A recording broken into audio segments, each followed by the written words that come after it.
Hey everybody, welcome back to Recall the Podcast. My name is Josh, and today we have a Floodgates member in-house with us today.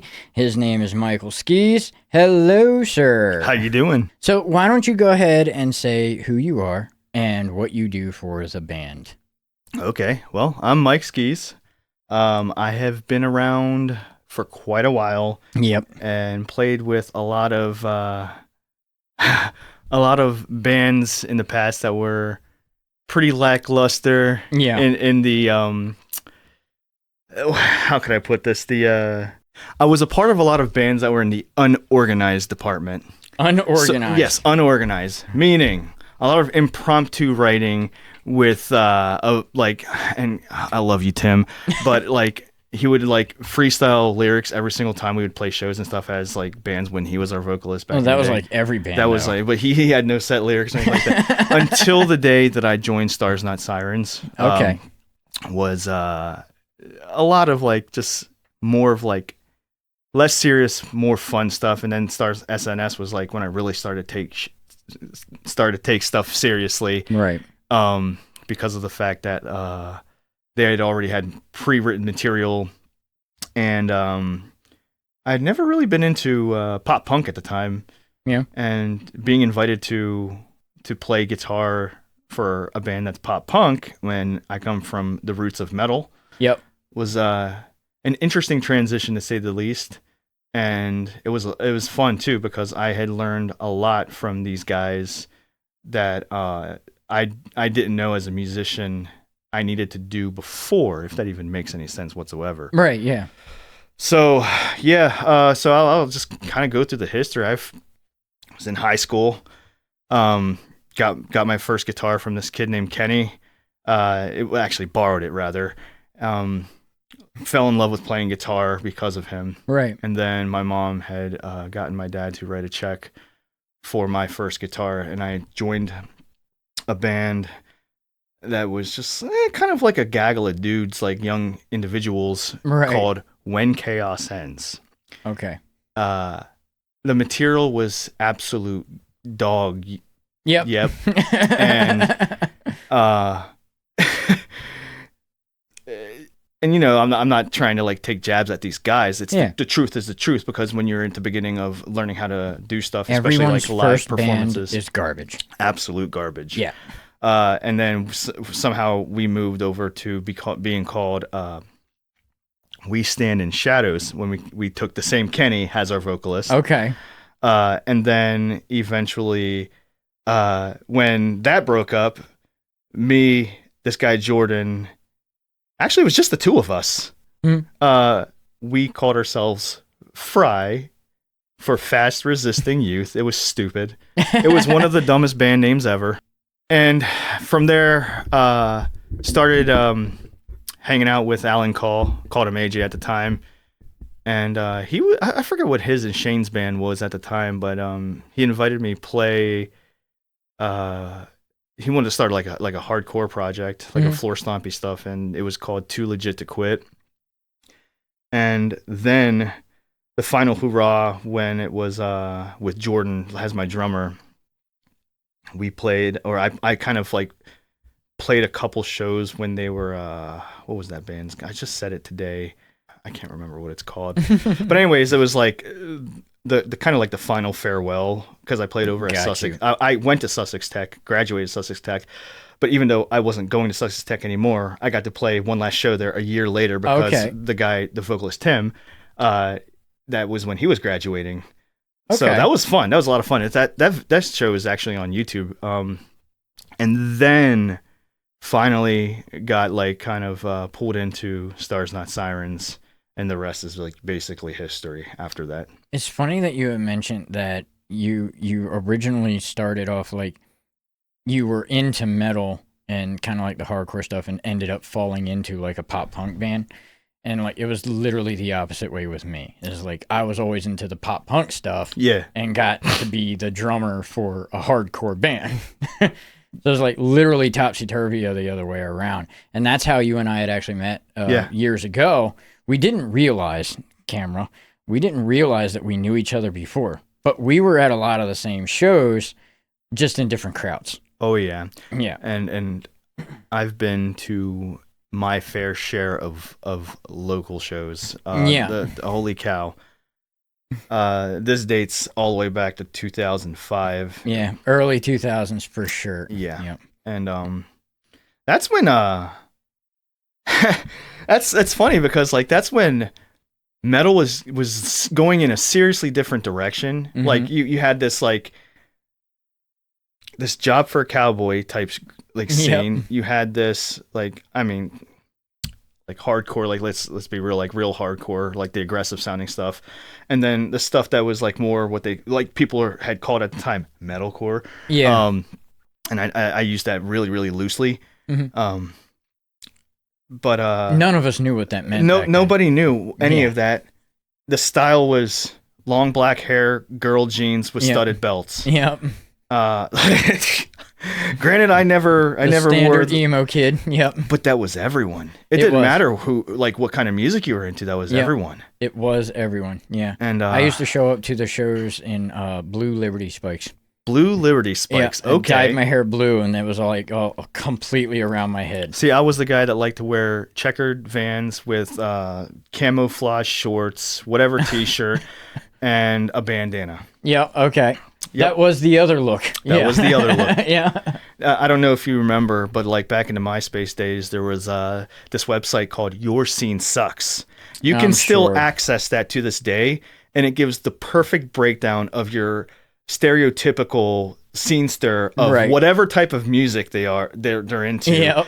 Gives a very rugged caricature of that type of person. Mm-hmm. And the one that I believe the one that I always kind of like associated myself was the straight edge mosh warrior is the one they called. So the bandana, the shorts, the slip-ons, the T-shirt, and the X's on the hands and shit. Excuse my language. Oh my god, the X's on the hands. It's all right. We bleep them out anyway. It's got it. Okay. I remember. Yeah.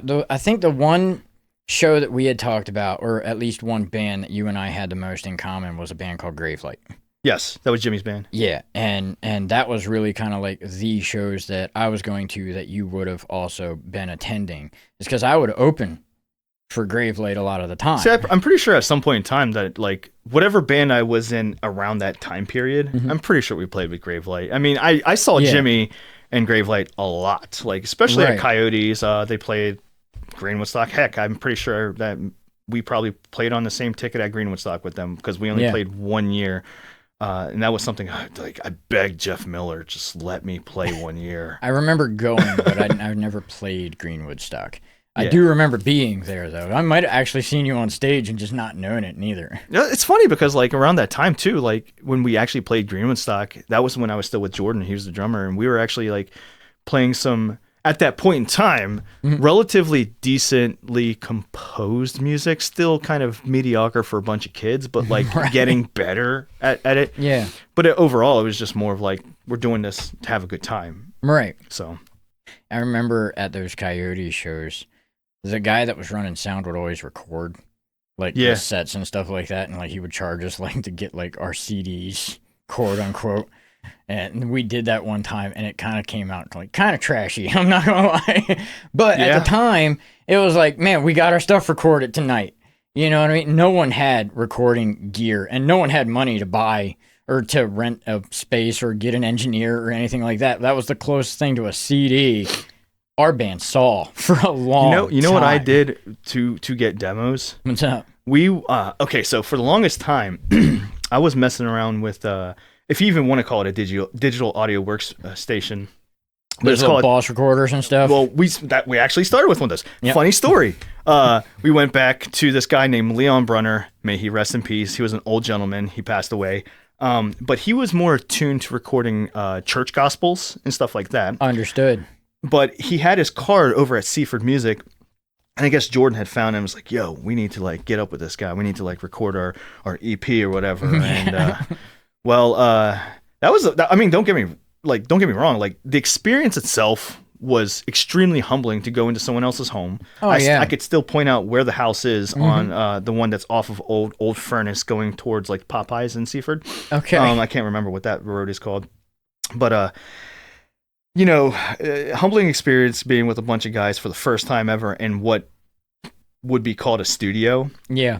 Only for like the final product to be just absolute trash. Garbage. Because the dude was garbage. Was like, he was all about we were trying like hell though. We all were. But that's what like got me into both of us, me and this guy Jordan, into like trying to record for ourselves. The first like drum sampler that I ever used was called Magic's. No, that's the thing. It was called Acoustica Beatcraft is what it was called. Gotcha. Acoustica Beatcraft, and it's not even MIDI. It was a program in its own that had a grid, and you would like go and you'd map your drums out, and you would just export it as a full drum track, and then you would put it in a DAW as an audio file versus a MIDI file, and then record to that. That's what we did. And the way that I recorded guitars. Is I took one of those little pencil mics that they used to have on a desktop for like when you're in. Okay, I put that by a 412 cabinet running a Crate Blue Voodoo, and that's what I recorded guitars in, left and right. Learned how to actually do 100 left, 100 right, and we came up with some of the most hideous demo recordings. But because I marketed the crap out of these at shows, like I would hand them to kids and be like, hey, you got like, I don't know, $2, $3 or whatever for a CD. Right. I would be the one guy that would sell all the CDs because I was like walking to people marketing them. Yeah. And they were just god awful recordings. But at the same time, like we said before we started, progress is progress. You have to start somewhere. Something. Yeah. To where I am today, being able to actually like mix and master music. Yeah. So, humble beginnings, I suppose. My first, I had never heard of, and this is kind of embarrassing, I had never heard of MIDI, the inputs like for the drum. Yeah. Like the whole panel and stuff on like a DAW or anything like that until 2 years ago. Really? Yeah. I had done nothing with MIDI ever until 2 years ago. So everything before that was mixed on, we talk about quite a lot on the show, that Justice and I saved up the money to buy one of those old Boss recorders to get me to teach or to learn how to do it. Yeah. And then that was kind of like our first recordings and stuff. All we ever did was stick 2 microphones on the drum kit. Like we had no MIDI capabilities whatsoever. Me and Jordan had one of those, like, I guess it was like a 4 to 8 track recorder. Yeah. And the thing was weird because you couldn't use it as an interface. You can only record directly into it, and like the sliders for volume automation and stuff like that. But the problem was, as we tried to, and this was the worst part about it, as we tried to like mix down, obviously it didn't in dot wave format so that it would be unprocessed raw audio. It would only do, if you'd have to throw a CD in there, right? Mm-hmm. And it would only do one track on one CD. So then you have to pop that out and put a new CD in, do the next track. Wow. Pop that out, put a new CD in, and just kind of render them all on separate CDs and then copy them onto your hard drive and then throw them into a digital audio workspace, only for you not to know what to do next. Right, yeah. Because at that time you don't know mixing techniques. Yeah, I never got that far with it. We had the Boss BR something or another. I think it's like BR08 or something like that. Yeah. It had like 5, maybe 6 tracks on it that we had to figure everything out on. Right. And then once it was all recorded, it's like, all right, what do we do now? So we had to figure out how to, get the Pro Tools, and put it in. And I never did any editing after that. So all we used Pro Tools for back then was to get the song onto the computer and then onto a CD. You know what I thought sounded good every single time I tried to like record a song is on the master EQ. Mm-hmm. For whatever reason, I would scoop the mids out. Like, seriously, I'm not joking. I would bump the lows, bump the highs, scoop the mids out, and it gave like that. That's all you ever heard anybody say, though. 100%. Scoop the mids. That's all anyone ever told you. If you asked anybody for advice back then, just scoop the mids, you go. But I did it on the master, dude. Right. So that means everything, even the drums are getting scooped. Okay, so let's take a second and talk about Stubbs 1989. Oh, my goodness. Here we go. Sure. So this YouTube channel that I run, but I haven't uploaded lately, actually in a very long time, has, I want to say 2,200 subscribers, somewhere around there. Yeah, something like that. And I guess it's time for me to admit that I'm kind of a nerd outside of like music and metal and stuff like that. Aren't we all? I mean, like all the Zelda tattoos that I have. But anyways, that's kind of like one of my passions is like, yeah, you know, the Legend of Zelda and whatnot. But being like the mix slash, you know, recording engineer type mentality, I 178 videos worth of almost exclusively songs that are covered in the Ocarina of Time sound font. So basically what that is like all the instrumentation, like the instruments completely sucked out of that video game. The flutes, the ocarinas, the cellos, etc., the sound effects, anything that's sampled from that video game has individual instruments. I'm applying it to other music. Good. Yeah. And the song that really blew up my YouTube channel was the One-Winged Angel from Final Fantasy VII in Ocarina of Time sound font. Okay. But the difference is, from what I've done with other people who've done the same thing, is having knowledge of basic mixing techniques. It's not just sounding dry, like you're just booting up a Nintendo 64 and everything's just what I explain to like my subscribers too is that like I go full balls to the wall like mixing this stuff. So I'm saturating instruments, I am EQing, filtering, doing all kinds. I made a conga drum sound like a kick drum. That's how you do the like I have to stick to the formula. Right. So in order to kind of figure out how to make things sound like a drum kit, I would take the conga drum, the muted conga. It literally sounds like a kick drum. I would like filter below 50 hertz and then compress it a little bit to bring out the bottom end, and boom, it sounds like a kick drum. And then the snare would be the marching snare, but in order to make it sound like an acoustic snare from like a kick or like, you know, like a drum set, is I would stack multiple samples of different tones, like a lower tone to give like depth, but also like high end crack, so it just doesn't sound really flat. That's gotta be really good practice for when you're going to record. Oh heck yes! When it comes to like recording like real stuff, to this day I only use 2 drum samplers for like real stuff. I probably should like dip my toes into newer stuff. I just don't have the money to pay these outrageous prices for like samples and stuff. But I use the MT Power drum set, which is free. Yeah. And then I use the Solemn Tones Mjolnir kit, and sometimes I'll combine those two together and kind of balance accordingly to get my own sound, if you will. There you go. And that's kind of like how a lot of my recordings like are distinguishable from a lot of other people's. It's just because of those 2 drum kits when it comes to MIDI sampling. But yeah, so Stubbs 1989. That's actually like my gamer tag from like way back in the day. Funny story about that is I don't know if you remember. Also in the MySpace days, there was a game called Mafia Wars.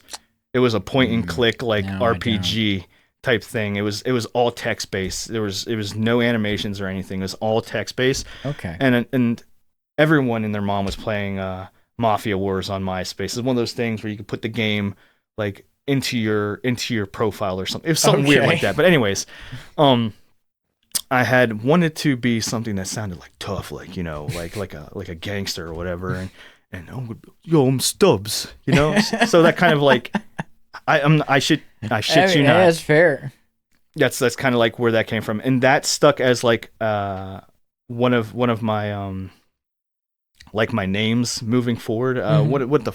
What do they call those? Your aliases. Right. A lot of people that in the game sphere of things, like people that I used to play Dungeons and Dragons or forgive me, people, Yu-Gi-Oh back in the day. Yeah. They all called me Stubbs. They didn't call me Skis. They didn't call me Mike. They all called me Stubbs. That's how they knew me, is because my characters' names were Stubbs. Yep. Everything on Xbox was named Stubbs. And then, it's me already. I've already established it. So now I got a YouTube channel that follows the same name. So I noticed you also do some Facebook Lives and stuff. You're all over the internet, man. Well, I mean, the Facebook Lives, it's just me. How did that begin? Like, is it just like, hey, I want to live stream our practices, or is it? Yeah, I mean, it's more or less like, I think it's more organic. Gotcha. By being able to see people, screwing up. Right. No edits. Gotcha. When people are shooting the shit, mm-hmm. just having a good time versus like always business. Yeah. And whenever I peep at it, it's just like one or two people at a time. So it's not like I have a full room of people at any given time when I'm doing a live stream. But yeah, but it's something to keep hold you accountable. Yes, 100%. And I'll do that on my own time too sometimes when I'm just for example, if we can't get together and we need to practice for a show, what I'll do is I'll turn on the MIDI drums for all of our songs, put them back and forth and just go through and I'll play them all through and then just go back and play them all through and then just go back and play them all through.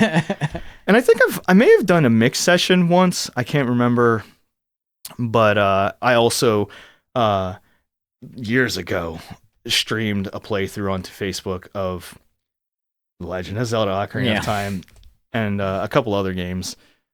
But I mean, it's not something I'm really serious about, to be honest. It's more or less when I feel like I have something passionate I want to share with people, I'll just turn on the live stream. It's not like I'm live streaming, say what we're doing, like a podcast or anything like that. It's not it's just more organic in my opinion. I don't ever think we're ever going to do a live stream podcast. That would be fun. There's way too many edits. A lot of people tend to forget that they're alive and say things they shouldn't say.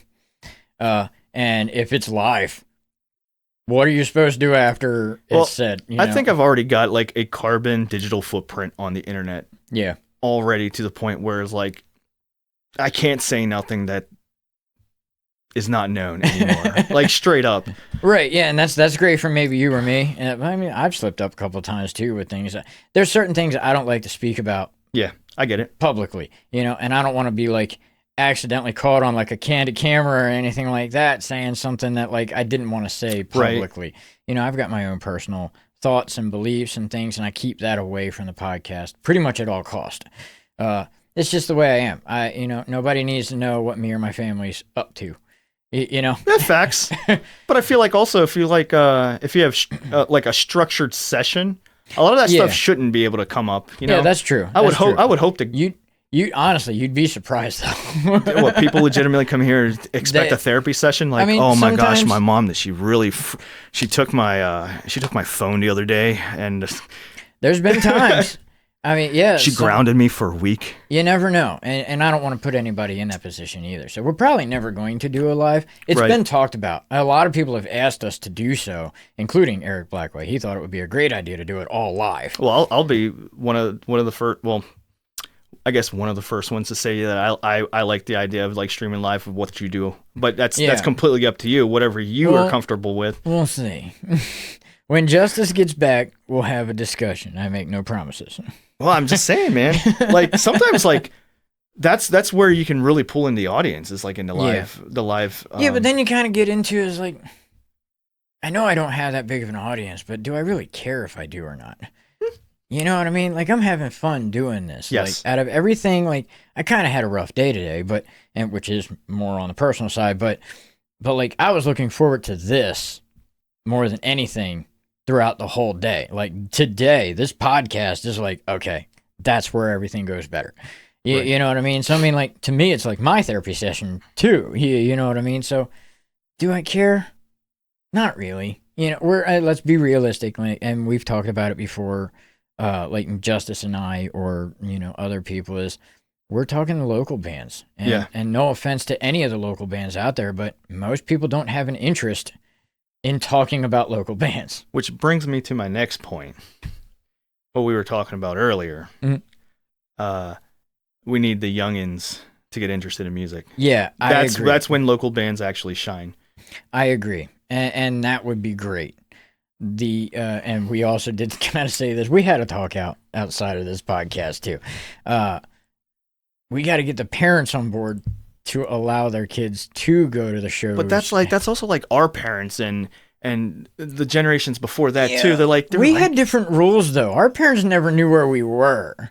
I know where my kids are 24/7. Fair enough. I believe the overall state of the world is much, much different than what it used to be as far as that goes. I get it. Which is where we got to find out how do we fix that problem to where and I've stood by a lot that in Delaware, at least the Delaware local scene, the parents grew up in that scene, which is why they don't want their kids in the scene. Well, I'm the opposite of that, though. I would love my son or my daughter, because my daughter's already taken an interest in picking up a guitar and playing it. Like I just tuned it to drop D to make it really easy. It gets real after and that. And then I taught her how to bar, and she's just like Joan. And you gotta teach her to smoke on the water. I refuse to do that, because then she'll go into a guitar center or something for her first guitar and then get kicked out immediately. Oh yeah, probably. Yeah. Nah, but again, my point is that like I started like actually getting into composing and playing music, even though it was not that great at the time. Right. When I was a teenager in high school, and like I was telling the rest of the guys in Flood, like we need to figure out a way to infiltrate that excitement back into high schools. And they were like, Mike, we don't have to like make sure that you stay like 6 feet from every single school, do we? I'm like, nah, dude, come on. You know what I mean by this. We need to get kids excited for music again, because ever since the rise of like all these different like advancements in technology, like the smartphones are vastly different from what we used back in the day. The rise of AI generated music, and I am guilty of that, and I am actually which is on the list to talk about a little bit. There's so much stuff that just makes it so that you sit in your room and do the music thing. I mean, I don't really even listen to the radio anymore. Like, and it's kind of sad. Yeah, like even like in the car, I've got like YouTube Music or Spotify on. It's like, or a CD, like a CD that I barely even use CDs anymore, dude. But I mean, like, I don't have like a radio station on, like, ever. Well, not ever. I'm lying about that. Sorry.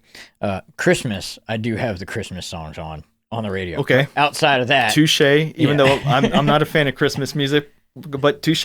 Yeah, I mean, kids going on a long ride or something like that. It's the easiest way to keep everybody happy, and dad sane. Much rather hear them singing Rudolph the Red-Nosed Reindeer than yelling at each other. What if it's like a trip to, like, I don't know, for example, I went to Tennessee. That's a long trip. That's a long trip. I've never went that far during Christmas time. Do you want to hear Rudolph that many times over? No, God. No, we're changing channels after that. But I mean, like, visiting grandparents and stuff like that, I will have the radio stations on. But outside of that, if I can't burn it or listen to it on like a streaming service, I don't listen to it anymore. But it's all so flooded now.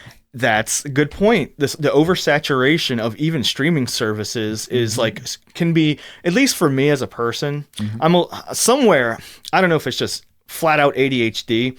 I've never been diagnosed like with anything on the spectrum. I feel like I'm somewhere on there. I don't know where. Everybody probably is a little bit.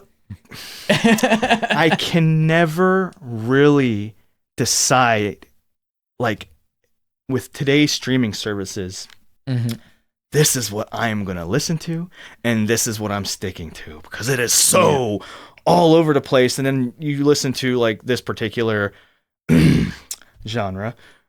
Keep that in there, by the way, so Eli sees it. Okay. And Ben, because we're gonna be calling one of our songs John Ray. But anyways, like, it's hard to like stick to one thing because it's just so overly saturated, you know. Or it's the jellies in the jars. Have you ever heard that analogy for jelly in jars in the grocery store? Which apparently not, because he's shaking his head. Way no. So there's this theory that I guess it was a study. At least it's rumored to be a study. I don't know if it was actually done, but that's how I heard it. Was that there was this study in a grocery store where they had a bunch of different flavored jellies in jars for sale, like in this little aisle in the grocery store. And there were so many flavor options that nobody picked any. They had sales drop on jellies that time because there were too many options. But they changed it up for the next week and only put 2 options, strawberry and grape, and they sold out. Can you agree that when I say it can be a little bit of like anxiety-inducing experience when there's just so much? Well, that's what I mean about the jelly in jars is like, if you're given every option, typically you pick something familiar. Yes. Or nothing. Yes. Yes. So we're stuck in this loop where we're listening to the same thing. I'm guilty of this 100%. I'll go on. For me, I generally listen to YouTube music. Yeah, same. It's just the one that I like to have same. On. But they give you like this top 9, top 10 speed dial of songs you used to like or listen to previously. I always just click one of those and then let it roll. Yeah, it has one of my playlists on speed dial. And ironically enough, it's what I listen to in the gym, which isn't metal. I'll tell you that. Yeah, I mean, everybody's got a little bit of that. Yeah, but I'm pretty famous for telling everybody that like one of my favorite music to listen to is LMFAO. So it's just everybody's got their own thing, right? So, but yeah, it's the jelly in the jars. Or I don't know what they call it. That's what I've always called it, the jelly in the jars. It's an options thing. When you have too many options, you choose nothing or something familiar, which means we're saturated, but nobody cares. But not like on the flip side, because it's just so overly saturated too. Nobody wants to go out and touch grass anymore. Yeah, like it's like it's like this perpetual freaking problem of, I can't figure out what I want to listen to, watch. It's only 15 seconds. I'm going to flip to the next video. Blah, blah, blah, blah. Oh, I don't think that the world will accept me. The grass is green and the sun is bright, but I just want to stay inside all day just because technology is convenient. Yeah, which leads us into the next topic, which is AI. Yeah. And its integration into music and how it affects the world that we live in and the scene that we're going to be going into. And how fast it's progressing. Do you have any thoughts on AI, how it's being implemented? Is there a use? A lot of thoughts about AI in terms of like music and music generation. Gotcha. I think that AI can be used as an extremely powerful tool if you don't abuse it. Mm-hmm. It's almost impossible not to abuse it. Yeah. Because of how easy and like acquirable you can just, I mean, I use Suno. Yeah. You're familiar with that? Yeah. And as they progressively get newer iterations of their AI algorithms, it keeps getting better and better quality mixing, automatic mixing, stuff like that. It's just so much better. The vocals sound more natural as they're getting better and progressively getting better. And that just started out as a curiosity thing until one day I found myself paying $11 for a full month of unlimited access and just generating song after song after song. Yep. And again, it puts you in almost like a perpetual loop because like you are trying to come up with something that's awesome, but at the same time, there's that curiosity. What if I just do it one more time? Right. One more time. And how far can you go with that before it's called or not called original anymore? It's not original anymore. You know it's not. And that's the thing. Like the prompt can only accept so much. Right. Before like it just doesn't work. Before the earliest iteration of like AI in music, at least for the stuff I like, was procedurally generated gent on YouTube. Yeah, okay. And also like I don't know if you remember like the Peter Griffin, like the AI Family Guy videos were pretty funny too. There's quite a lot of those, The Biden versus Trump stuff, it was all funny, but the procedural like generated gent, progressive metal, was this guy that would stream 24 hours 7 days a week, and he had his AI just constantly making new songs over and over and over. We did a review on somebody like that. And has he progressively like dialed it in, his mixing techniques, his own mixing techniques, so it just like over time just did the same thing that he would do in a real mix, but generate it. I remember sitting at work one day just listening to this crap.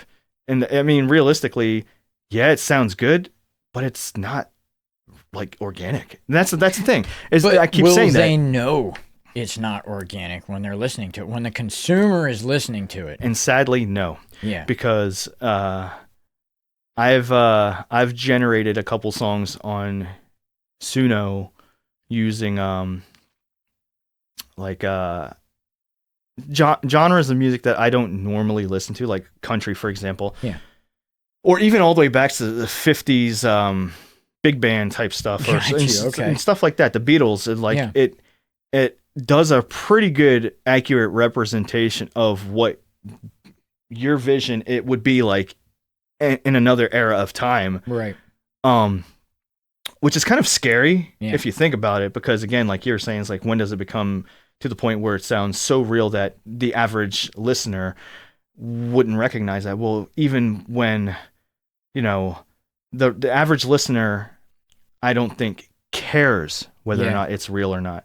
Right. As long as it sounds good to them. Yep. And even like back in the day, like when we just discussed recording music at the early days, it sounded like garbage, but we all listened to it. Nobody cared. Yeah. Nobody cared. Yep. And I don't think the average listener really cares whether or not it's AI generated or if it's like actually complete studio production, unless you're a person like you or me who actually like, we want that. We want to hear that high fidelity type stuff. Not everybody's like us though, dog. Well, you're right. You're right. Yeah, we're a special breed. but that's my point, is that like, we're nitpicky when it comes to that. Yeah. However, the average listener is not. Yeah, they don't rightfully care. And I had a discussion with another engineer recently, and they asked me, what's the most dangerous piece of technology that's been produced lately that would ruin music as a whole, like our engineering, everything. And I didn't know the answer. I said AI, and he was like, no, it's the smartphone, because now we're mixing for a mono phone again instead of the stereo. What's crazy though is that sometimes the microphone on a phone can rival that of like a SM7B. Yeah. Like it's got built-in compressors and stuff like that, so that like if you were to do some vocal takes, your actual performance might sound better because of the fact that like it's all built in now. Like but we're mixing our final mixes not to hear the sonically, like the way we would want to hear it sonically. We're mixing it just so somebody can set their phone down and listen to it in a mono field anyway. Well, the cool thing about like mixing on a phone too is like you can, I'm assuming you can still pan instruments left and right and, do that kind of thing. But I 100% agree with you on that too. It's like the way, again, the shifts in technology. Yep. I remember when... It's only going to get worse too with the technology of AI growing. I mean, it was 2 years ago they did that Will Smith with spaghetti, and it looked like hot garbage. Yeah. And then they did it again last year. Was it Google VO now? Or VO or something like that? Yeah, VO3 or something like that. And it's almost indistinguishable. I can tell the differences still, but I completely get when you say that it's getting to that point where it's like almost indistinguishable. Yeah, I mean, if you think about it, I mean, like, we didn't think we would be here a year later. Yeah. What happens in another year when they've gotten a little more? How long until we say, okay, yeah, they perfected it? Well, like the actual, and we're going to get a lot of like people saying like, we're going to get some heat on this one. AI crap, AI garbage.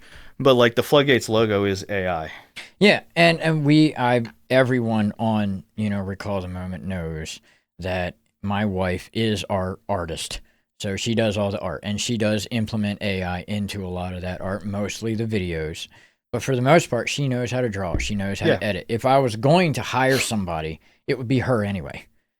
So I feel justified a little bit. Is like I'm not letting or giving up on true artists. I'm still hiring someone, the same person I would have. Yeah. And even they are using AI because it just makes it quicker, or might give them an idea that they did not have before, and then they can change that and add to it. And well, I'm not going to throw any names out there, but like someone recently hit me up on somebody had recently hit me up on Facebook Messenger and said like, what was that thing that you were training AI for Andy's vocals? And I let that person know it was like voice.ai or something like that. Yeah. And it takes a very, very long time to train it. It took like, I think it took like 3 full days of like ripping Andy's like vocals from Old Stars Not Siren songs and then just uploading them as separate clips. And it just went through and just like learned his voice over and over for like 3 days straight. Right. Sadly, I remember you and I communicating back and forth trying to get that stuff right. He did all the work. I was just there as a support system. Yeah, and that's the thing. It needs some basis, like already pre-established vocal track to actually lay the foundation of the vocals, and then AI can take that and just replace it with the tonality qualities of the person, which is pretty cool. And for someone, I'm just gonna say it. I miss Andy Kluki a lot. Yeah. It's a damn shame that he lost his life the way he lost his life. Yeah. Love the guy to death. Miss him. But he was also an extremely talented, clean vocalist. Yeah. Extremely talented, clean. I can't emphasize that enough. Extremely talented, clean vocalist. If not one of the best, on top of like, was it Tyler Pennington, Ant, love Ant. Yeah, hey man, how you doing, buddy? And like those people that actually know how to sing clean. He when we were already talking about like getting him back onto music. Yeah. Before he had passed away because he couldn't speak. He had a trachea in his throat. Right. And we were messaging back and forth, and I told him, man, AI is an upcoming tool. I might be able to get you back on music again.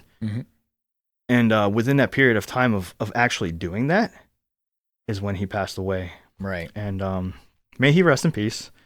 I'm sure he's singing really, really well now. Right. Without that thing in his throat. But yeah. And that's another thing is we've lost so many great, talented people, in especially in Delaware. Yeah. Like one of the top dogs in metal was Josh Watts, and he was like a great vocalist too. I don't got much to say other than like he was a very strong Christian man, and he was like an expert at his craft. Like he knew how to do heavy vocals like almost perfectly. Miss that guy too. Yeah, we've lost a lot of people, a lot of funerals. And me and the vocalist, my old vocalist from a previous band, like, we're attending all these funerals at one point in time. He's just like, everybody I love ends up in this little fucking box, And that really did put a damper in a lot of stuff. I was kind of on a hiatus at the time. My daughter was already born. I was already kind of like finding my way out of the music for a little while and taking time to be dad. Yeah. And in that time, we lost a lot of people. And then that's really where, like, I saw, like, kind of like Delaware's ending of the scene. Yeah. It got a little traumatic there for a while for people. And, like, it feels like the transition was, like, Delaware music scene. Then people actually grew up a little bit, partied hard. Oh, yeah. And then... Maybe a little too hard. The scene just died after that. It's because like all these people just went from going to shows every freaking Saturday to going to, at least in my particular space, like going to parties and stuff like that. And we're working. I mean, or, a lot or of working. Them were getting their jobs, sorted and situated. It was their first. They all, hey, look, the only way I can make the show is if I'm making money, but I can't make the show because I'm out at the job making the money. So, and if you weren't working, you had to somehow raise the money. Right, which is where like demos and EPs kind of came in handy, because you could sell those and keep your band afloat. It wasn't a great living by any measure of the means, but you could make some money out of it and keep going for a little while. Some of the earliest T-shirts that I made for the early bands, the spray paint ones. No, it were like it was a type of printer paper you could print. I know what you're talking about. And then you would iron it onto a T-shirt. So you'd have these awkwardly square pictures on the back of a T-shirt because it looks like an 8 by 10 or whatever. Yeah. Like. Yeah, I still make T-shirts. I made this one. Well, that looks good. That looks a lot better than. Yeah, these are vinyl now. We've upgraded from the paper to vinyl. And I have laser printers and stuff, and I do laser prints as well. So, I mean, like, I understand where you're coming from. I use those very same ones for our original That's band, how we TShirts. had to make money. Yeah, do those or the demos or you know, and they weren't like good demos. They were, you know, burnt on, and you wrote like on a marker with a marker, like, well, here's I will the say, demo. And if I will say that if the band could afford it, some bands could have really, really, really good demos. But most bands couldn't. Facts. Your Eyes, My Dreams had a fantastic demo, and then they recorded Weapons Are Useless. Yeah. I think they recorded that. Indianola Records is the one that I forget who they recorded with, but like that was one of my favorite CDs for a long time because A, it sounded good, B, it's of a band that I like, and C, it's of a band I like.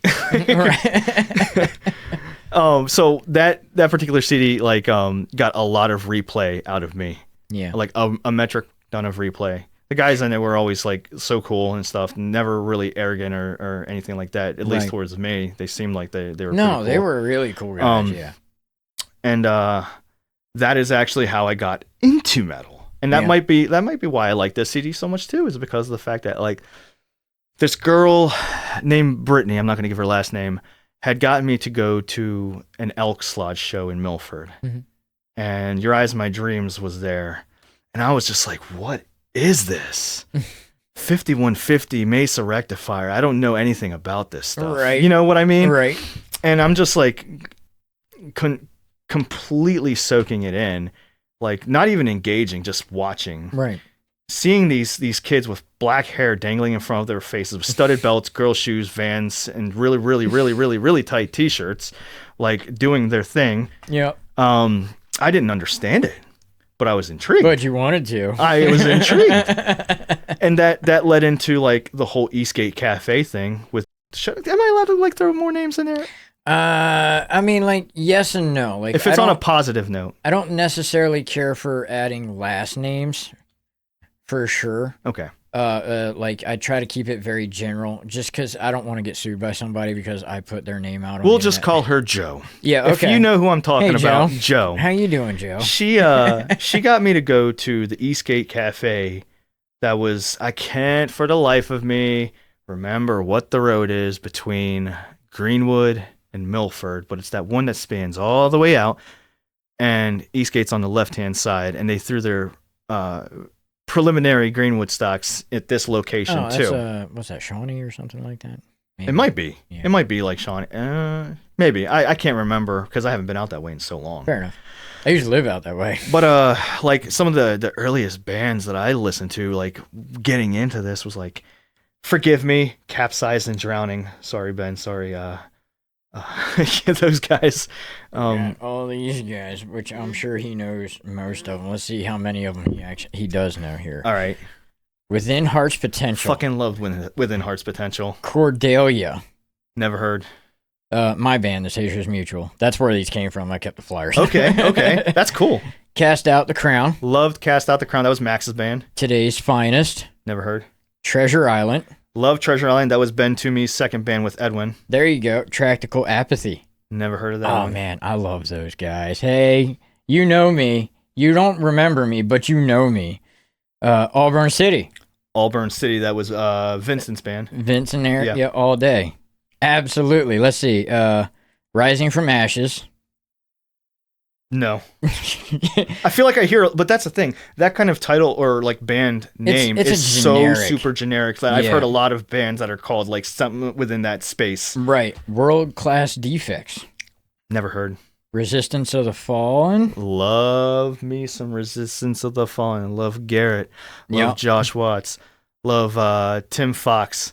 Love fucking Marcus. Love all those guys. Miss all those guys. Neighborhood Noises. Never heard of them. And the last one is Ghost Apparitions. No. Yeah. So I guess I got about half of them, right? Give or take half. He did good. This was March 31st, 2007. But that was when it was fun. Oh, yeah. Yeah, and I was right in the mix of it, man. That was when it was fun. We were on here. We did this. everything wasn't like, it didn't feel like a chore to No, write it music. didn't. It was something for all of us to do and get together. And our parents thought it was something for us to do and stay out of trouble. It could definitely keep out of their hair. Yeah. They had no idea where we were. Oh, no. Absolutely not. Which is why I think it's going back to your original point is like trying to get the kids into it. How? Most of the parents now were a part of that scene, and most of them are like, I'm not going to let my kid go through that. I'm on the other side of the fence with that one though. Like, I want my kids, like we said a little while ago, I'm not going to repeat myself. We've got arguments on it. But like, I just, I don't know how you would like argue that point. It shouldn't even be, in my opinion, it shouldn't even be the things that they're inevitably going to do, the dangerous stuff that they're going to do, the dangerous people they could come in contact with. Yeah. But it should be more about the love of music and camaraderie within that space. I think that if a kid wants to like, and I'm just going to say it, if they want to smoke weed with a bunch of people in bands, they're going to do it. Yeah. If they want to take it a step further and get into some heavier stuff, as much as I don't want kids to do that, they're going to do it regardless because that's kids how try things. That's how we've lost a lot of great people. Yeah. Is by people trying things. That's true. The point is that we live in a time period where I feel like live performances are starting to become limited to us and not them. Taylor Swift had a show or an event of some kind. It was like a tour. She did it on stage, but she also sold the video to movie theaters, the live stream. And more people showed up to the movie theater than they sold tickets to the shows. That needs to change. Yeah, which makes you think, where are we going with this? You know what I mean? Well, that's the thing is like, it's a scary reality of where we are, man. It's like, will the music industry, even if at a local level, ever be the way it was before? I could care less if the actual sound or genre of music, of a song, of a band or whatever, is completely different from the stuff that we like or grew up with. You know what I mean? Right. I could care less if it's different. It doesn't just have to be the get same them music. Out and actually. Now, see, then that's the second hurdle, though. Is if you say we do get the parents to be like, okay, fine, they can go to these shows, no matter what the genre, country. You know, it's a country show, everybody's going, and the parents let them go. Kids don't want to leave their rooms anymore. Yeah, Fortnite. Yeah. So what do we do with that? There's a lot of questions. There really is. And I don't, in my own personal opinion, like you had asked the question is like, are we going to ever see something like that again? I don't think we will. Well, in order for like music to survive, there has to be some sort of resurgence. Yeah. Like there's 100% got to be some sort of resurgence and spark in the hearts of like young people to want to do this again on a more organic life. Because that's another thing. How fake does stuff have to listen before that gets old and people want to go back to making things sound raw? I'm kind of there already, to be honest. Yeah. I went from recording raw sounding music way, way back in the day, crappy stuff, to very, very highly produced and polished stuff. Right. To now just getting bored of the highly produced, polished stuff and wanting a more natural, raw sound again. But I'm getting too old to carry that forward into the coming decades. Right. We need someone to pass the torch, but there's no one to pass it to. Yeah. And that's the sad reality of it all right now is like, who the heck is going to be interested in this stuff? When I mean, we could say the same thing for literally any media. Movies. Yeah. Not as many people going to the theaters anymore. Well, I think also the particular economy right now is kind of preventing, because there's a lot of movies in theaters that I'd love to take my kids to. They're expensive. Yeah. They're expensive. It's expensive. A bag of popcorn being like, what, $12 for a small bag or something like that? Yeah. I can't pay $12 for a bag of popcorn. On top of the ticket prices and stuff. And it's all about the experience. Yeah. You know? Yeah. It's got to be the full experience or no experience at all. Like, it's like, when it comes to that kind of stuff, in order to make kids excited about something, you have to give them literally the glass full. Like, there's no half glass empty, half glass full. And it worries me because I know I've heard stories of there being in California, there's studios that are starting up, like new startup businesses that are concentrating on just AI. like hiring 2 or 3 people to. That's not a studio. Well, they're calling them studios. That's not a studio. They're prompting all of the stuff into AIs to produce films to release under their business name. So, and I know this is happening. And I know there are musicians out there going on something like Suno, re-recording the entire thing themselves and claiming it's theirs. Yes. So, ain't nothing real. You know, there's nothing real right now. But at the same time, how do we change that for the children, though, to get them to recognize that there is an issue and that there is something that needs to change and do something about it? Well, coming up on the 14th, and Jerome, if you're listening to this, man, I don't know if I'm going to be able to do the 15th because it's Father's Day, but I am going to I guess you say what's the word I'm looking for? The new Warped Tour.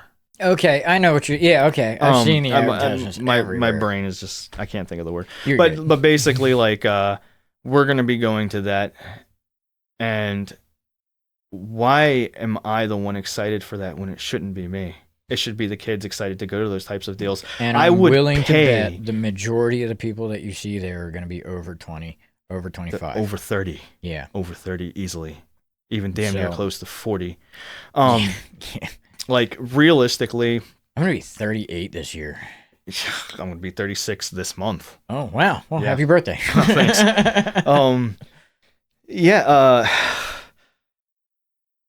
If my kid ever said, I want to go to this music festival, I'm going to go with a bunch of friends, I'll be like, all right, here's $100, get your tickets, have a good time.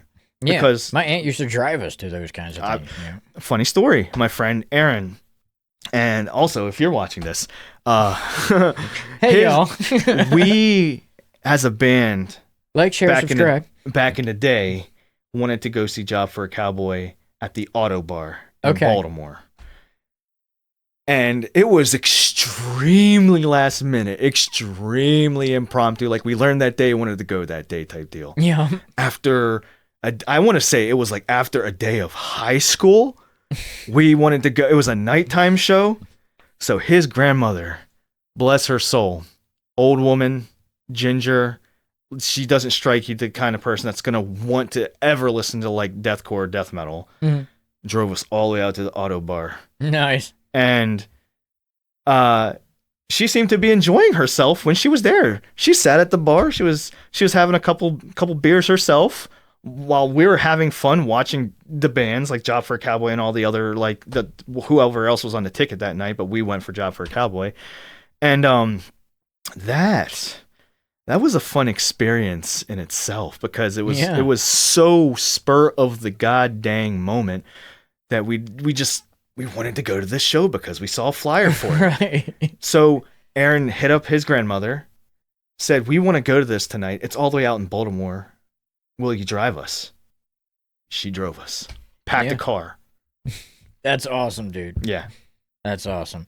Well, we've been running for about an hour now, and that's usually right around the episode timing. Okay. So we're going to go ahead and call it. We will be talking with Floodgates again, where it's going to be the entire crew next time. Well, I've been promised the entire crew. We'll see if Eli is going to be there or not. We've kind of got bets going on that one in the first place. So where can we find you? Where would you like people to contact you if they want to reach out about your band or yourself? Or Well, right now, I'm kind of limited to, I don't really do much social media, so X is kind of out of the question. I don't really mess around with X that much. Fair. The politics lately have definitely been stressing me out, so I don't mess with X too much. But Facebook is definitely a place where you can reach out. The band's Facebook, through them to get to me if anyone ever needed to, for whatever reason. Sure. Or they could just check out that video game YouTube page, Stubbs 1989. That's the one I would recommend. Little Triforce has the. I think that's the one the profile you should go picture. to. Yeah. We'll advertise floodgates in the next episode. Go to the Stubs. Yeah, right. And right now, like I'm just waiting on. Well, to be fair, that's where you put Floodgates' music videos right now. Yeah, in all technicality, So, I haven't go to even Stubs. I haven't even done an official release of Bleed yet. I need to make sure that I can get the $30 to $50 or whatever to put it on DistroKid and finally release it. It's been sitting. It's a completely finished song. I just need to actually put it on DistroKid, but it costs money, you know. And having kids, it's just kind of hard to really budget something like that in. Yeah. Oh, I know. So I know. You're looking at a room full of having to budget. yeah, I get it.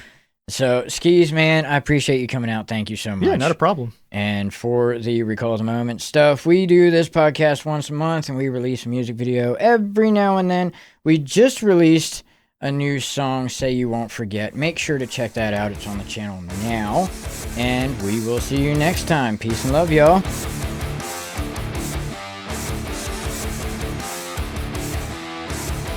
Also, one more thing. After this presentation, we're going to get into the casting couch, right? See you there.